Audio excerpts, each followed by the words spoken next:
Muy bien, muchachos. Nada más que se conecten los compañeros y continuamos con esta cuestión. Si nos da chance, yo espero que sí. Ya no es mucho lo que vamos a detallar con respecto a teoría.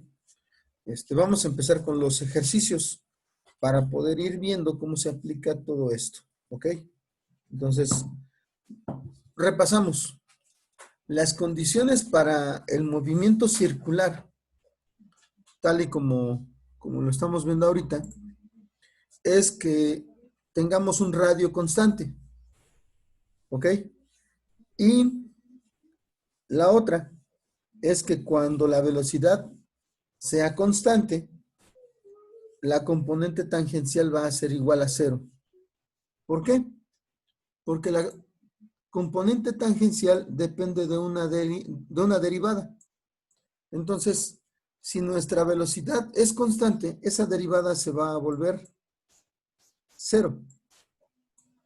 De ahí que podemos considerar precisamente esa cuestión. Cuando nuestra velocidad sea constante, la componente tangencial va a ser cero. ¿Ok? La única que se va a presentar siempre va a ser la componente normal, en este caso de la aceleración. La aceleración en su componente normal va a ser igual a la velocidad al cuadrado entre el radio de curvatura. De esa forma nosotros vamos a poder determinar el valor de la componente normal. Y como les comentaba,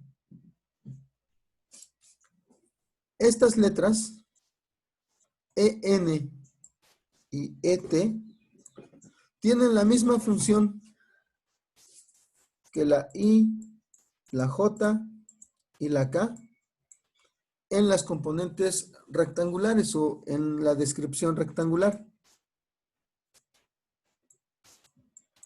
En este caso no se pueden utilizar este tipo de descripciones porque la posición del punto va a ir cambiando, como ya lo vimos con respecto al tiempo, entonces puede ir cambiando en cada momento. Lo que no va a variar, como en este caso, ya lo vimos, el radio de curvatura es constante, entonces nuestro componente normal de la aceleración va a ser también constante debido a esa situación. ¿Ok? Ahora, como les comentaba, estas son las condiciones que vamos a tener para este tipo de movimiento, para un movimiento circular. Y se considera precisamente así por la condición de que el radio es constante. ¿Ok? ¿Alguna duda con respecto a este tipo de movimiento?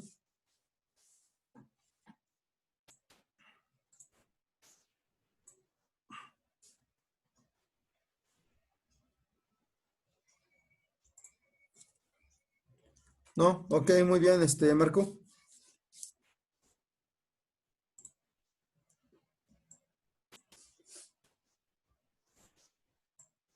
Ok, ahora vamos a verificar cuál es la diferencia entre este tipo de movimiento y un movimiento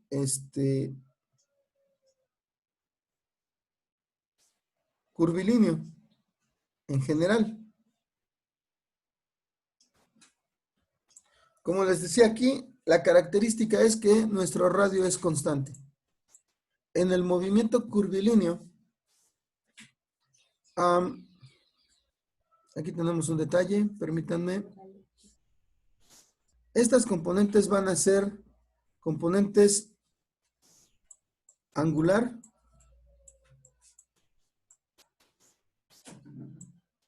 y radial.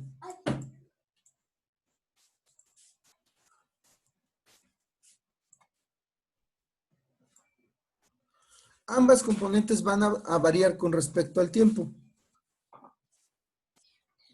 Este vector de posición no va a ser el mismo dependiendo del instante. Va a poder ir variando conforme se mueva nuestra partícula. Entonces, si nosotros vemos aquí la partícula en otro lugar, en otro espacio, si nos damos cuenta, este vector va a ser ligeramente mayor. Y si nosotros llegamos a considerar que la partícula está más abajo, el vector es menor. Entonces, esa es la situación. En el caso del movimiento curvilíneo, nuestro radio va a ser variable. En este caso, ese radio va a estar representado por el vector de posición R. ¿Ok?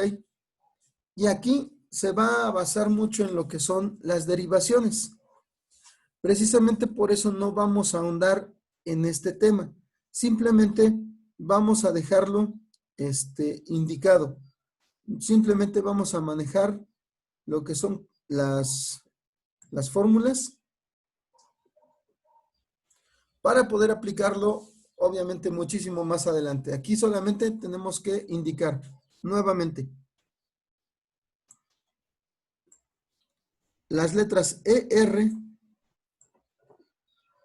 Eθ, en ambos casos, solamente me sirven para separar. Son la indicación de los componentes. Como les decía, su función es muy parecida a lo que hacen I, J y K. ¿Sí?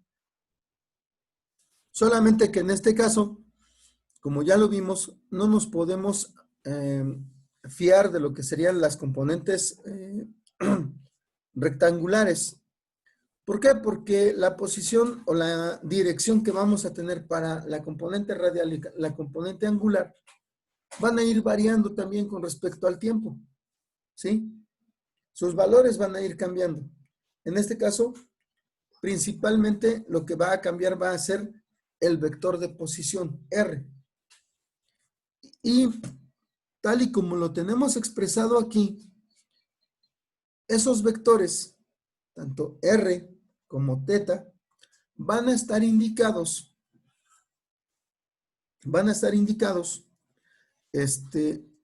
por medio de funciones de θ. ¿Sí? ¿A qué me refiero? Que R va a ser una función con respecto al ángulo. ¿Sí? De esa forma nosotros lo vamos a tener expresado. Ahora, de aquí nosotros vamos a salir también con las diferentes expresiones de lo que es la velocidad angular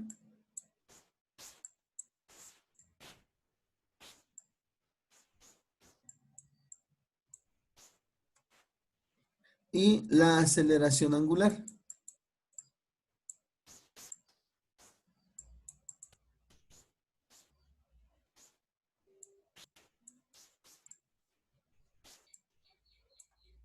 ¿Ok?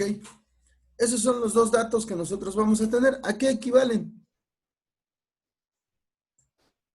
A la primera derivada del ángulo y a la segunda derivada del ángulo. Los puntitos arriba de las letras me indican precisamente eso. La primera o la segunda derivada, dependiendo cuántos puntitos tengamos. ¿Sí? De esa forma nosotros lo vamos a expresar. Si se dan cuenta, aplicar muchas derivaciones, pues obviamente nos va a complicar el estar trabajando con este tipo de ejercicios. Precisamente, por eso no vamos a ahondar en este tema. Simplemente tenemos que saber identificarlo. La principal característica, como ya lo platiqué, es el movimiento circular va a tener un radio constante. El movimiento curvilíneo, en este caso con componente angular y radial, va a tener un radio variable. El vector R va a ir cambiando con respecto al tiempo. ¿Ok?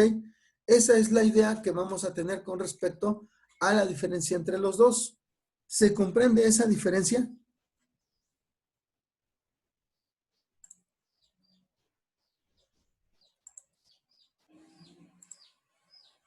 Muchachos, ¿se comprende la diferencia entre el movimiento circular y el movimiento curvilíneo?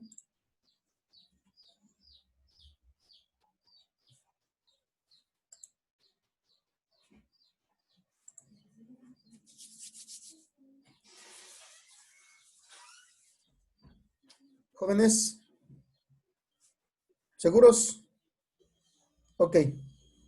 Bueno, entonces, muchachos, estos son los dos temas que nosotros debemos ver para esta semana.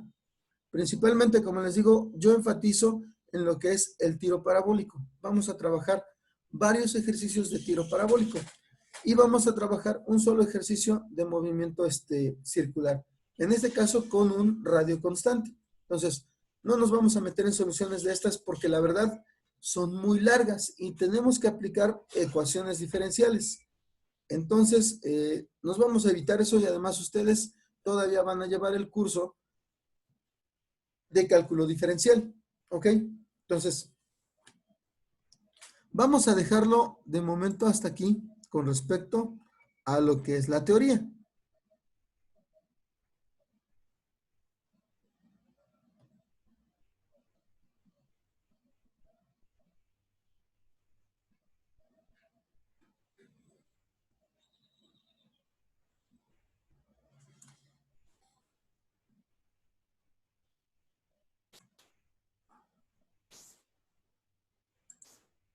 Muy bien.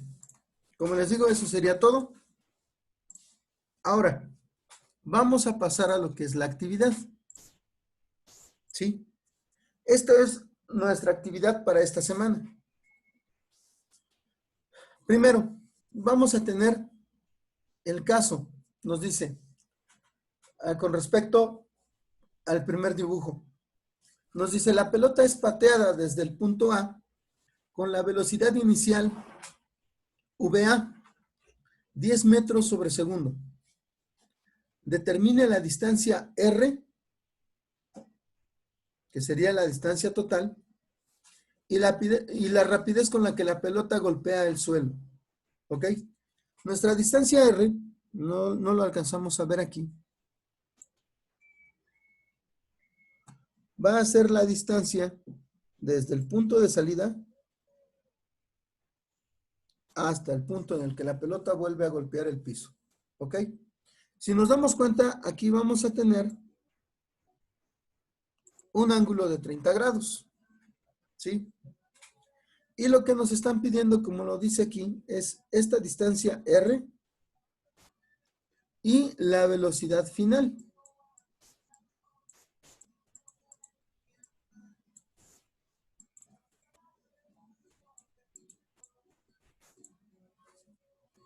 ¿Ok? Eso es lo que vamos a calcular. Ahora, con estos datos, nosotros vamos a aplicar las fórmulas que ya comentábamos. Para esto, lo que nosotros necesitamos de inicio es sacar las componentes de la velocidad inicial. Vamos a pasar directo al editor de ecuaciones y vamos a plasmarlo. Primero, aquí no me lo ponen como velocidad inicial, pero así es. Es una velocidad inicial de A. Entonces, de esa manera lo vamos a tomar en cuenta. Nada más. Ok. Y nos dicen que el valor es de 10 metros sobre segundo. Y si nos damos cuenta, está a 30 grados. Vamos a hacer aquí un diagrama rápido. Recuerden que los diagramas siempre nos ayudan.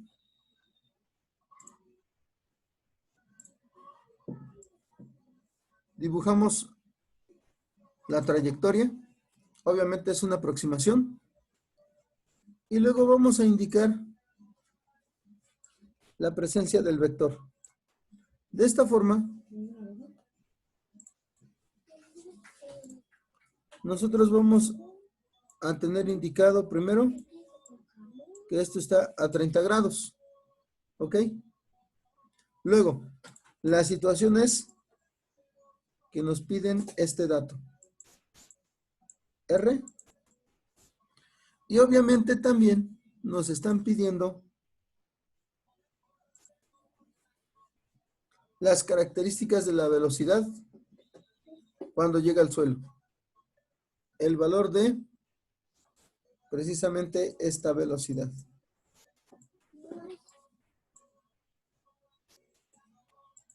¿Sí?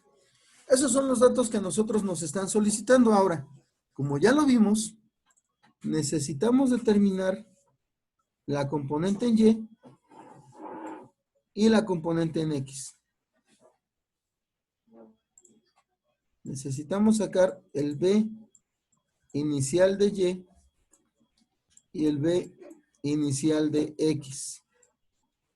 Y recordar esto, la velocidad inicial de X va a ser constante.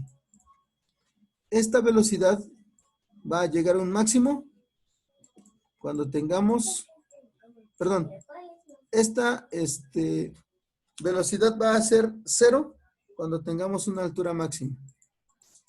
¿Ok? Y aquí nosotros vamos a encontrarnos precisamente con la comprobación de lo que decíamos. Primero, esta velocidad final en X va a ser igual a la velocidad inicial, porque como ya lo vimos es constante. Lo que vamos a comprobar es el valor de la velocidad en Y. Cuando el objeto está golpeando el piso, va a tener esas características. Velocidad en X va a ser igual a la constante. Pero obviamente necesitamos obtener este valor para poder determinar el valor completo de la velocidad y su velocidad en Y. ¿Ok? Vamos a ver entonces. Primero, las componentes. La velocidad inicial de A en X.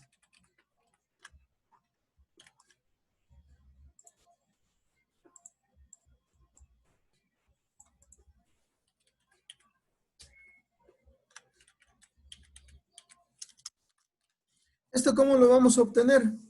Pues como hemos venido obteniendo las componentes desde un principio. Vamos a tener la magnitud, que en este caso son los 10 metros sobre segundo, por el coseno de 30 grados.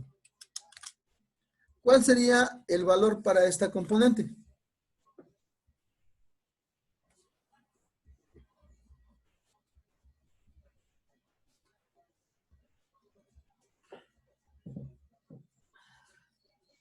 Sería 8.66. Es correcto, muy bien.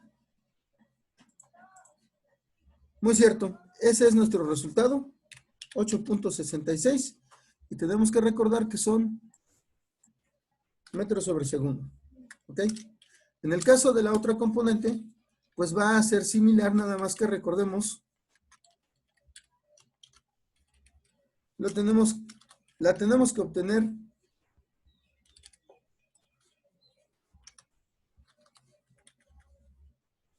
en lugar del coseno, vamos a utilizar seno.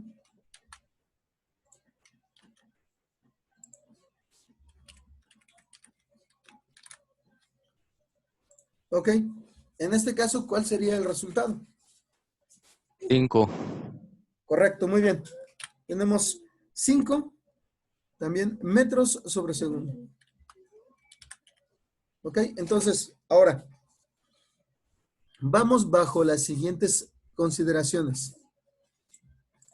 La velocidad en X va a estar dirigida a la derecha. La velocidad en Y va a estar dirigida hacia arriba. ¿Ok? De esa forma nosotros vamos a tomar en cuenta todo esto. Ahora, ¿cómo vamos a determinar el tiempo que se va a tardar en completar su ciclo? Desde que se patea hasta que vuelve a tocar suelo. ¿Cómo lo vamos a hacer? Recordemos, vamos a tener las fórmulas donde X final es igual a la velocidad inicial en X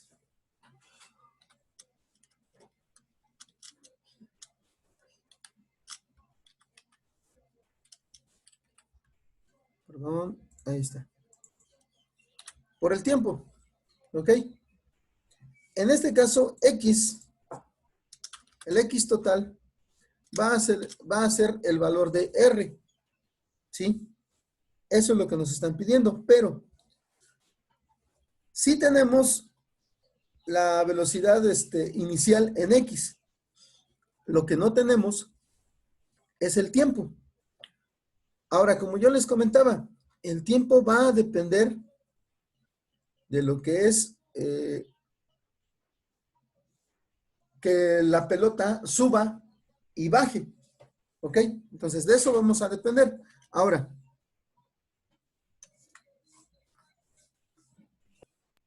vamos a tener estas dos fórmulas. Lo vamos a poner por separado. La velocidad en Y es igual, vamos a hacer referencia a la fórmula que nos están dando, va a ser igual a la velocidad inicial, obviamente en este caso de A en Y, ¿cierto?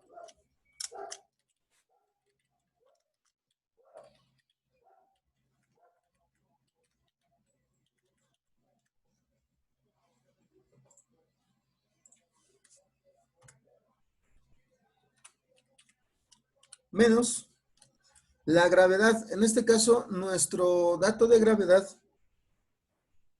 debe ser en base al sistema internacional. Como ya lo vimos, vamos a estar utilizando 9.806 metros sobre segundo cuadrado. ¿Ok? Y esto por el tiempo.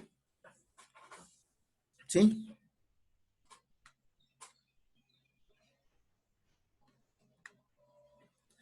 Ahora, aquí, nosotros de inicio no conocemos cuál es la velocidad final de inicio. Pero lo que podemos hacer es, si ustedes recuerdan, cuando alcanzamos esta altura máxima que marcamos aquí, el movimiento se parte prácticamente a la mitad. El tiempo que nos lleve subir hasta esta altura máxima va a ser el tiempo que nos va a llevar bajar. Entonces, el tiempo 1 va a ser igual al tiempo 2. Todavía no conozco estas condiciones. Lo que sí sé es esto. Cuando la velocidad sea, la altura sea máxima, la velocidad va a ser 0. En este caso no me están pidiendo la altura. Me puedo concentrar en la velocidad. Lo que puedo hacer es indicar que esta velocidad es 0, que esta velocidad ahorita de inicio son 5, y de esa forma yo puedo sacar el tiempo 1. ¿Sí? ¿Sí se comprende cómo lo vamos a resolver?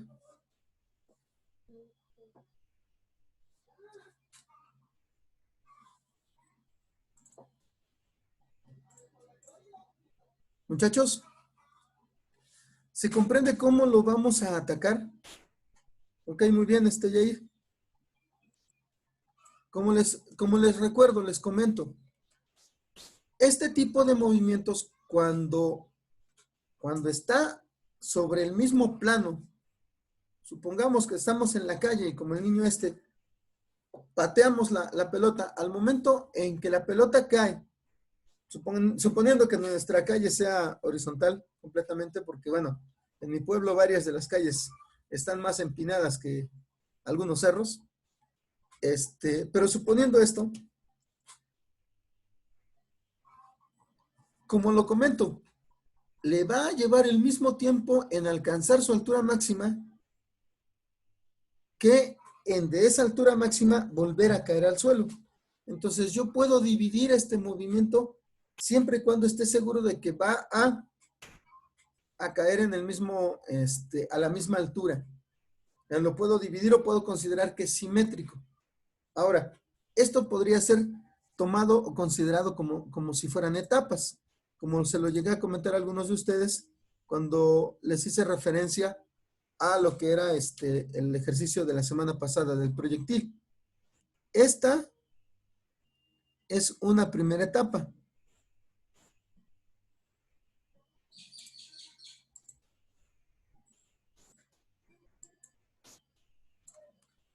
Y a partir de aquí, vamos a tener la segunda etapa.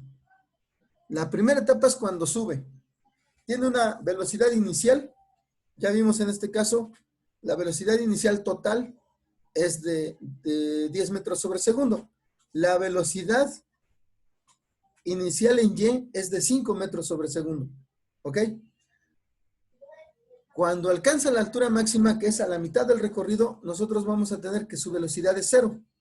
Entonces yo puedo delimitar hasta ahí. Hasta ahí son datos que yo puedo tener con certeza. ¿Ok? Y puedo determinar este primer tiempo hasta que llega a ese punto máximo de altura. ¿Sí? Y el segundo tiempo, como ya lo vimos, en estas condiciones va a ser igual al tiempo 1. Entonces, lo que vamos a hacer es precisamente despejar en este caso el tiempo. Ya vimos, la velocidad final en el primer tramo va a ser 0. La velocidad inicial está en 5. Vamos a despejar. Vamos a tener la velocidad inicial en Y se queda en su lugar, por decirlo de alguna manera. Lo que vamos a cambiar de lugar es la gravedad por el tiempo. Entonces, al cambiarlo de lado de la igualdad, nos va a quedar, si estaba negativo, ahora ya nos va a quedar positivo. ¿Sí? De esa manera. Entonces, ahora lo que pasa es de que el 9.806, que es la gravedad, nos está estorbando.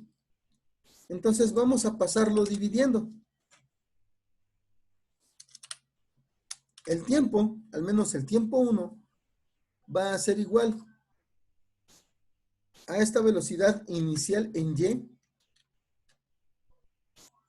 entre el valor de la gravedad. Ahora, recordemos, el movimiento en Y es rectilíneo uniformemente acelerado. ¿Por qué? Tenemos una aceleración constante, que es la gravedad que va hacia abajo. El movimiento en X es rectilíneo uniforme. Vamos a tener una velocidad constante. La fórmula que usamos para el rectilíneo uniforme es la que tenemos aquí arriba. ¿Sí? La fórmula que ahorita estamos utilizando, la vamos a poner aquí.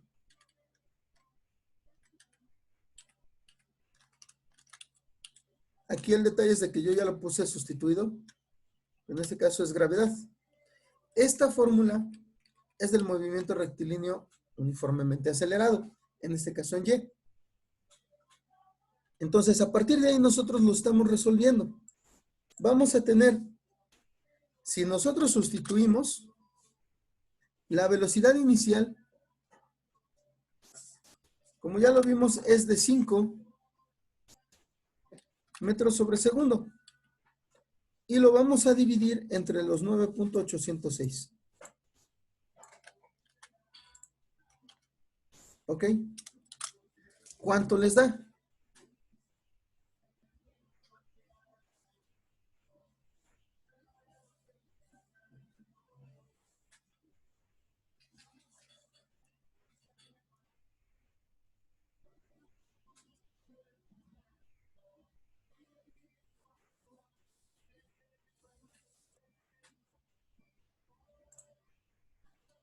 ¿Ok? ¿Es correcto?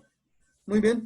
Vamos a hacer esto como mi sugerencia ha sido estar utilizando los 4 decimales. Cuando redondeamos al último decimal, en este caso el 8, nos tenemos que dar cuenta qué sigue después del 8. En este caso es un 9. Entonces, ese 8 lo podemos redondear a 9. ¿Cómo nos quedaría? 0.5099. ¿Sí? Ya redondeado. Y esto sería en segundos. ¿Ok? Ahora, recordemos, este es el valor del tiempo 1, del tiempo que tarda en subir. ¿Cuál es el valor del tiempo 2? Como ya lo vimos, tiene que ser igual. Ahora, el tiempo total de recorrido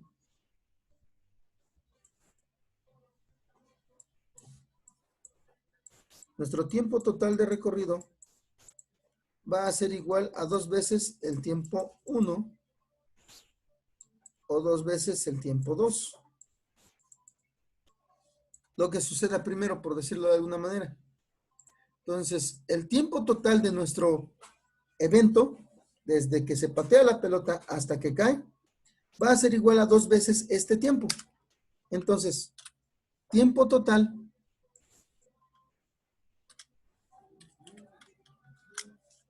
es igual a, como lo vemos, 2 veces esto.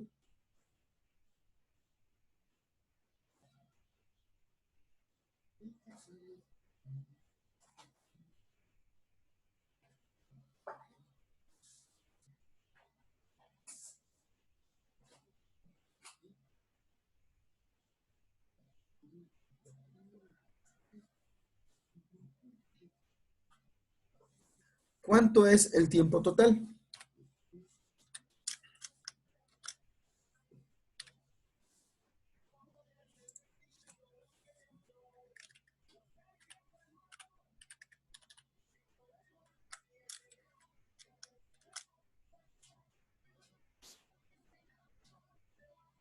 Muy bien, es correcto.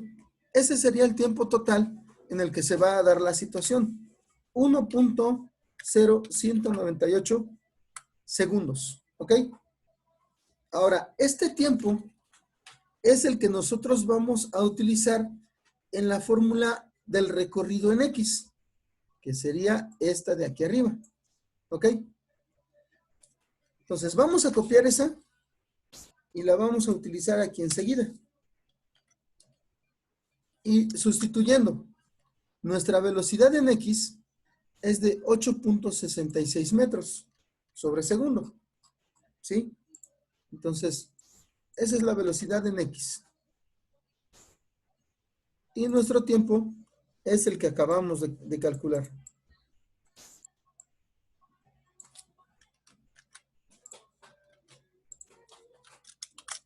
Ahora entonces, ¿cuál es el valor del recorrido total?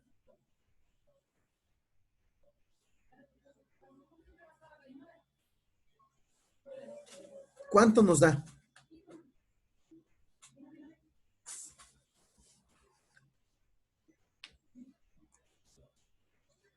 Muy bien, es correcto. Vamos a tener 8.831. En este caso serían metros.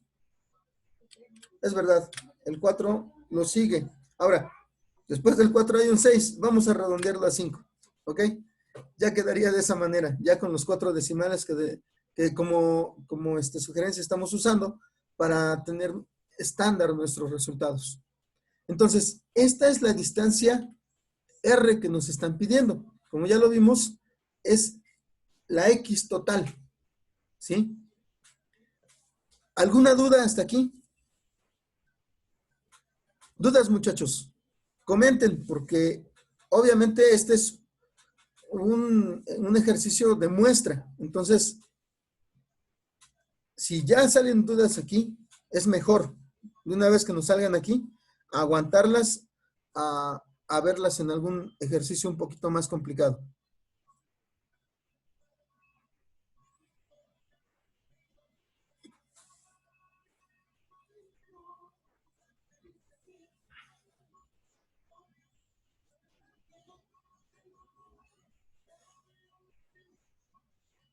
¿No hay dudas? Ok, muy bien, gracias. Perfecto, muy bien. Ahora, recordemos, nos están pidiendo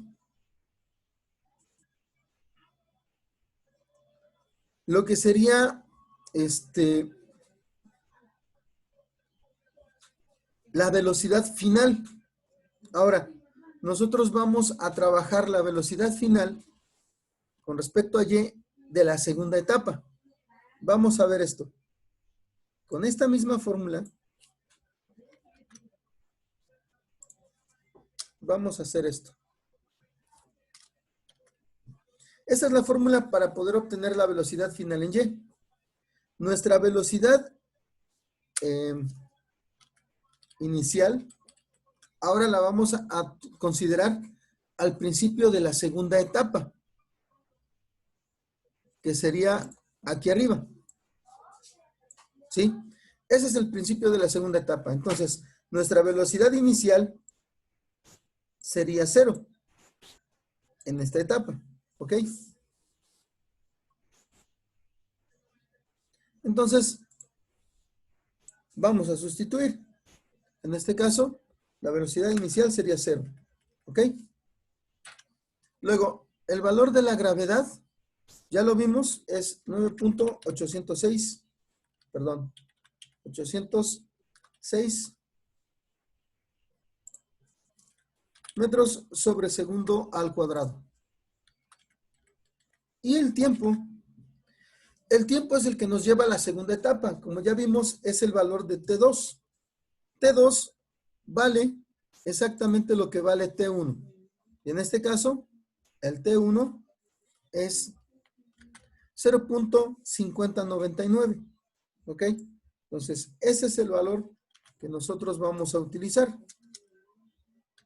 Finalmente, vamos a obtener nuestro resultado. Si nos damos cuenta, nuestro resultado nos está dando negativo. ¿Por qué? Porque aquí vamos a tener menos por más, menos. Luego menos por más otra vez, nos va a dar menos. Entonces, eso ya es un antecedente que nosotros también debemos tomar en cuenta. ¿Ok? Ahora, ¿cuál es el resultado?